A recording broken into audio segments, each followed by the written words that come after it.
Ele nasceu no interior do Espírito Santo, em meio à simplicidade de uma cidadezinha chamada Cachoeiro de Itapemirim. As ruas de paralelepípedo, as casas simples e o cheiro de café que exalava das fazendas próximas formavam o cenário perfeito para uma infância comum. Mas o que ninguém imaginava é que aquele menino, de infância marcada por tragédias e desafios físicos que poucos conhecem, se tornaria um dos maiores ícones da música brasileira e mundial. Roberto Carlos não é apenas o rei. Ele é a representação viva da superação, da fé inabalável, da resiliência que desafia o impossível e de um legado que ultrapassa gerações, tocando corações em todos os continentes onde sua voz ecoa. Neste vídeo, você vai conhecer a história oculta por trás do artista, o lado sombrio e luminoso que poucos tiveram coragem de contar, os bastidores da dor, os momentos de solidão absoluta, as lágrimas derramadas em silêncio e as orações sussurradas nos momentos mais difíceis. Prepare-se para ver o homem por trás do ídolo, o ser humano frágil e ao mesmo tempo inquebrantável por trás da lenda imortal. O pequeno Roberto teve sua vida transformada de forma brutal e definitiva logo na infância. Era uma tarde qualquer de 1947, quando, aos 6 anos de idade, brincava próximo aos trilhos do trem que cortava a cidade. Mas naquele dia, um movimento em falso, um segundo de desatenção, resultou num terrível acidente que mudaria sua trajetória para sempre. O trem avançou implacável e Roberto foi vítima de um acidente que resultou na amputação de parte de sua perna direita. O sangue na terra vermelha, os gritos de desespero, a correria desesperada até o hospital mais próximo. Cenas que ficaram gravadas não apenas na memória do menino, mas na alma de toda uma família. Para qualquer criança, isso poderia significar o fim dos sonhos, o início de uma vida limitada pelas barreiras físicas e pelo olhar piedoso dos outros. Mas para ele, foi apenas o início de uma jornada intensa e épica de superação que definiria não apenas sua personalidade, mas também sua arte. Sua mãe, Laura Moreira Braga, uma mulher de fé inabalável e força hercúlea, segurava suas mãos pequenas enquanto ele chorava de dor e repetia como um mantra sagrado: "Deus tem planos maiores para você, meu filho. Esta dor vai se transformar em algo bonito." E essas palavras ecoaram em seu coração como uma profecia que se cumpriria de forma magnífica décadas depois. Enquanto outras crianças corriam pelos quintais de terra batida, jogavam futebol descalças na rua e escalavam árvores de manga, Roberto descobria um universo paralelo, o poder transformador da música, a magia do rádio que trazia vozes distantes e melodias que tocavam sua alma ferida, e o dom das palavras que começavam a brotar naturalmente de seus lábios. Na juventude, ele enfrentou não apenas as limitações físicas que o acompanhariam pela vida toda, mas também o preconceito cruel e desumano de uma sociedade que ainda não sabia lidar com as diferenças. Na escola, era chamado de perneta por colegas insensíveis, de aleijadinho por aqueles que não conseguiam enxergar além da deficiência física. Cada apelido era uma punhalada na autoestima. Cada piada maldosa era uma cicatriz invisível que se somava às já existentes. Mas Roberto tinha algo que seus algozes não possuíam: uma força interior forjada na dor e uma voz que carregava o peso de suas experiências. Nunca perdeu a fé em si mesmo, mesmo quando as lágrimas molhavam o travesseiro nas noites solitárias. Começou a cantar em festas escolares, onde sua voz silenciava as risadas maldosas e transformava escárnio em admiração. Os mesmos que o ridicularizavam de manhã aplaudiam emocionados suas apresentações à tarde. Participou de eventos locais, festivais amadores e, com o tempo, foi ganhando destaque na pequena cachoeira. Sua voz tinha algo diferente, algo que transcendia a técnica e tocava diretamente a alma de quem ouvia. Uma melodia carregada de sentimento genuíno, de dor transformada em beleza, de esperança que brotava das cinzas da adversidade. Cada nota era um pedaço de sua história. Cada palavra era um fragmento de sua alma exposta. Com o apoio incondicional de amigos verdadeiros e familiares que acreditavam em seu potencial, embarcou na carreira artística como quem embarca numa jornada épica rumo ao desconhecido.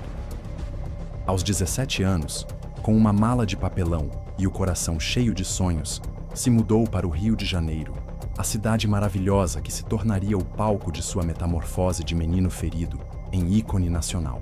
Nos anos 60, quando o Brasil vivia uma efervescência cultural sem precedentes, Roberto Carlos explode como símbolo da Jovem Guarda. Ao lado de Erasmo Carlos, seu parceiro de alma e fiel escudeiro, e Vanderleia, a musa que completava o trio mágico, cria um movimento que se tornaria uma febre nacional, influenciando não apenas a música, mas todo um comportamento geracional. As câmeras captavam um jovem descolado, de cabelos longos e sorriso contagiante, que fazia milhares de adolescentes gritarem histéricas nos auditórios. Quero que vá tudo pro inferno. Não era apenas uma música, era o grito de uma geração que queria quebrar paradigmas. Mas por trás das câmeras, longe dos holofotes e da euforia das multidões, o cantor ainda lutava contra demônios pessoais, profundos e silenciosos. A insegurança sobre sua aparência física o atormentava constantemente. Ele desenvolveu uma obsessão quase doentia em esconder sua deficiência, usando sempre calças compridas, evitando situações que pudessem expor sua perna, sentindo constantemente a dor fantasma que os médicos diziam ser psicológica, mas que para ele era real como uma punhalada diária.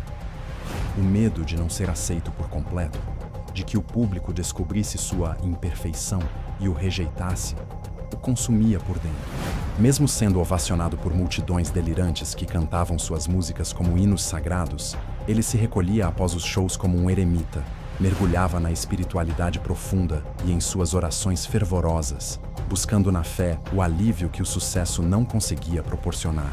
Muitos não sabem, mas Roberto sempre acreditou que seu dom vocal era um presente divino, uma compensação celestial por sua deficiência física, e que cada música que compunha era uma prece disfarçada de melodia, um diálogo íntimo com o sagrado. A perda da esposa Maria Rita, em 1999, foi um dos momentos mais devastadores e dolorosos de sua vida. Um tsunami emocional que quase o destruiu completamente. Eles tinham um amor verdadeiro, daqueles que parecem saídos de um romance clássico, uma conexão que transcendia o físico e tocava dimensões espirituais profundas. Maria Rita não era apenas sua esposa, era sua confidente, sua enfermeira pessoal, sua fortaleza emocional. Quando ela foi diagnosticada com câncer, Roberto sentiu o chão desabar sob seus pés. A mulher que o havia aceito integralmente, deficiência e tudo, que nunca o fez sentir menos homem por causa de sua limitação, agora lutava uma batalha que nem sua fé nem seu amor pareciam capazes de vencer. Durante todo o tratamento devastador, Roberto esteve ao seu lado como um soldado em vigília permanente. Dormia no hospital, segurava sua mão durante as sessões de quimioterapia que a deixavam irreconhecível, cantarolava baixinho suas canções favoritas quando a dor era insuportável. Compôs músicas em sua homenagem nos intervalos entre uma consulta médica e outra, transformando desespero em arte, lágrimas em poesia. A música, Nossa Senhora, se tornou não apenas uma homenagem póstuma, mas um hino pessoal de fé e devoção. Um último presente musical para a mulher que havia sido sua salvação terrena. Quando Maria Rita partiu, levou consigo um pedaço da alma de Roberto que nunca mais seria recuperado. Após a partida dela, ele se isolou por anos em sua casa, mergulhado em luto profundo e depressão severa. Recusava convites, cancelava compromissos, vivia como um fantasma de si mesmo. Os amigos mais próximos temiam que nunca mais o veriam sorrir. Mas como uma fênix mitológica que renasce das próprias cinzas, Roberto ressurgiu lentamente, dolorosamente, mas magnificamente. O processo foi gradual. Primeiro, aceitou fazer algumas gravações em estúdio, depois pequenas apresentações privadas, até que finalmente voltou aos palcos e às apresentações públicas que o país inteiro aguardava com expectativa. Seu retorno emocionou não apenas o Brasil, mas toda a América Latina. Cada show era um reencontro catártico, uma catarse coletiva onde o público chorava junto com ele, sentia sua dor como se fosse própria, celebrava sua ressurreição como uma vitória pessoal. O especial de Natal da Rede Globo, transmitido religiosamente todos os anos na televisão brasileira, virou mais que tradição. virou ritual sagrado de milhões de famílias. Por trás do sorriso sereno que estampava nas telas, havia sempre um homem profundamente marcado pela dor, mas sustentado por uma fé que parecia indestrutível. Ele nunca perdeu a essência humilde do menino do interior. Nunca se deixou corromper pela vaidade que o sucesso costuma trazer. E talvez por isso tenha conquistado algo raro e precioso: a eternidade no coração de milhões de pessoas. Roberto Carlos não é apenas cantor. É símbolo nacional. É sinônimo de amor incondicional, fé inquebrantável e resiliência sobre-humana. Seus shows têm algo quase místico, uma atmosfera que beira o sagrado. Pessoas choram lágrimas de emoção pura, se abraçam como se estivessem numa catedral, fazem promessas e pedem bênçãos. Sua presença emana uma paz inexplicável, como se ele carregasse consigo algo que vai além da fama mundana. Talvez um tipo raro de espiritualidade silenciosa, adquirida através do sofrimento transformado em sabedoria. Quando canta "Como é grande o meu amor por você", não parece estar apenas cantando para uma pessoa específica, mas declarando amor para um país inteiro, para uma humanidade que se reconhece em suas dores e alegrias. Como diria o filósofo Platão, a música é o vínculo que une a vida do espírito à vida dos sentidos. Roberto é essa ponte sagrada entre o terreno e o celestial.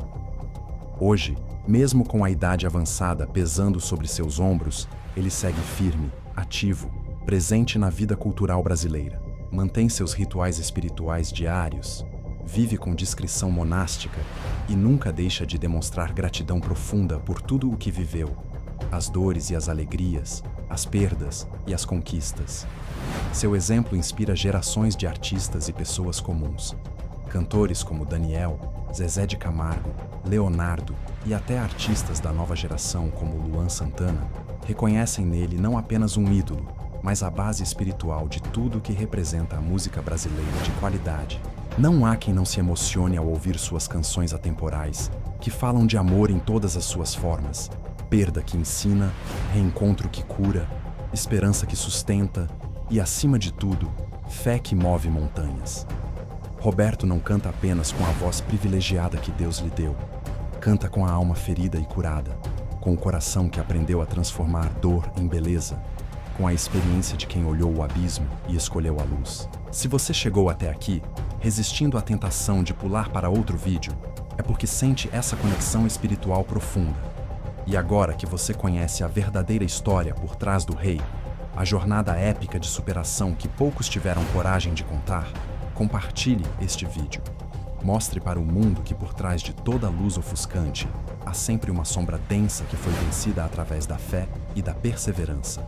Que a grandeza verdadeira não está na fama passageira ou no dinheiro acumulado, mas na capacidade sobre-humana de transformar dor em arte sublime, lágrimas amargas em poesia doce e perdas devastadoras em legado eterno. Roberto Carlos é eterno porque nos lembra que todos podemos ser reis da nossa própria história épica, desde que tenhamos fé inabalável, coragem para enfrentar nossos medos e amor suficiente para perdoar até nossos algozes. E se você ainda não é inscrito neste canal, cuidado! Quem não se inscrever vai passar o Natal sem o especial do rei tocando no coração. E aí, vai arriscar perder essa tradição sagrada?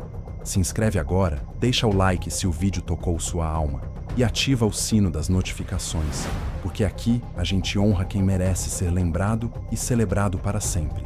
Roberto Carlos, mais que um rei, um exemplo eterno de que é possível transformar feridas em asas,